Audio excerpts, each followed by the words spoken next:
President Donald Trump has just received what could be the most expensive gift in U.S. presidential history. A $400 million private jet from the royal family of Qatar. This isn't political gossip. It's a geopolitical flashpoint. If accepted, this gift would eclipse every single foreign present to a U.S. president since 2001, combined. In this video, we break down the aircraft, the intent, the legality, and why even Trump's allies are sounding alarms. The gift, a flying palace. This isn't your average private jet. The aircraft in question, rumored to be a Gulfstream G700 or Boeing business jet, is a flying fortress of power and prestige. Designed with long-range capabilities, it includes full bedrooms, a boardroom, entertainment lounges, and interiors dripping in gold and marble. It's not just a luxury plane, it's a message.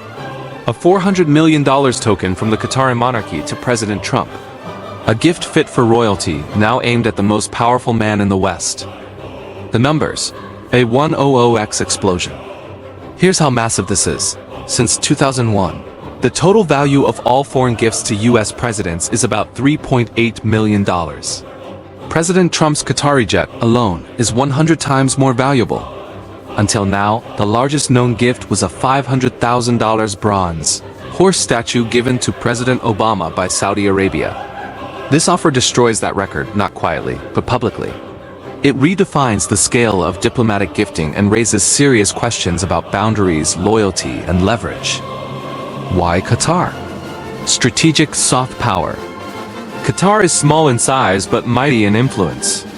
With U.S. military installations on its soil, control over global gas supplies, and investments across the West, Qatar understands soft power. President Trump's second term presents an opportunity for the Gulf state to reinforce its strategic position. Lavish gifts are how Qatar operates, not as bribes but as calculated investments. The $400 million jet isn't just about admiration. It's about alignment. Qatar wants Trump to remember this gesture every time he picks up the phone or signs an arms deal. Legal limits. Can a sitting president accept this? Under the Constitution's emoluments clause, a sitting president is barred from accepting gifts from foreign states without congressional approval.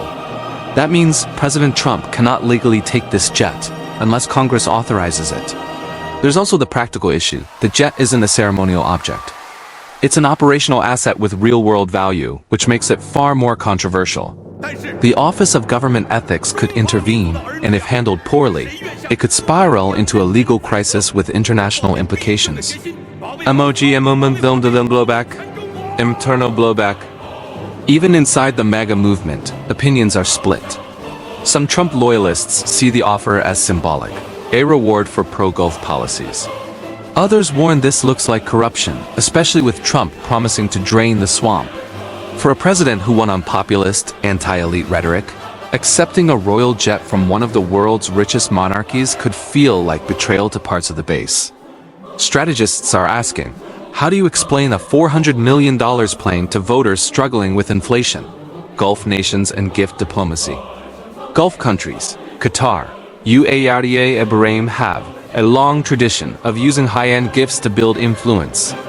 Presidents from Bush to Obama have received daggers, robes, watches, and more. But those were mostly ceremonial. This jet is operational. It's a strategic tool, one that can be used to campaign, negotiate, or fly to global summits. It's not symbolic. It's functional.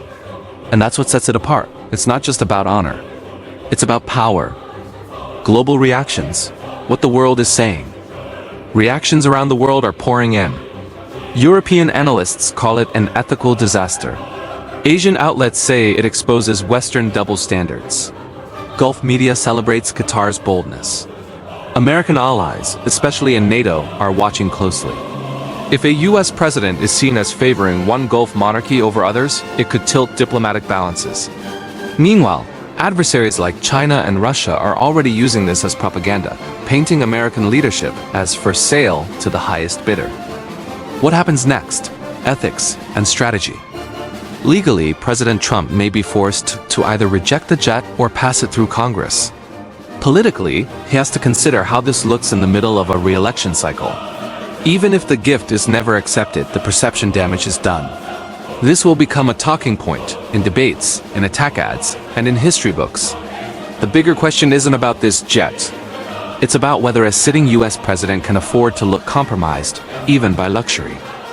President Trump's $400 million jet offer isn't just a headline, it's a test of ethics, of diplomacy, and of leadership. Can a sitting US president accept the world's most expensive gift from a monarchy? Should he? The line between diplomacy and favoritism has never been thinner, and the world is watching, mile by mile, as this jet makes history.